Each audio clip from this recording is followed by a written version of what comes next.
कान्ताय कल्याणनिधये निधयेतिनाम् श्रीवेङ्कटनिवासाय श्रीनिवासाय मङ्गलम् लक्ष्मी सविभ्रमालोकसुभ्रूविभ्रमचक्षुषे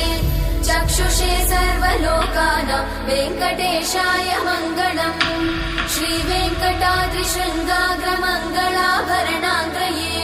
मङ्गलानां निवासाय श्रीनिवासाय मङ्गलम् सर्वावयव सौन्दर्य सम्पदा सर्वचेतसां सदा सम्मोहनायास्तु वेङ्कटेशाय मङ्गलम्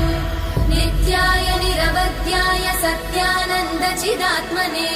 सर्वान्तरात्मने श्रीमद् वेङ्कटेशाय मङ्गलम् स्वतः सर्वविदे सर्वशक्तये सर्वशेषिने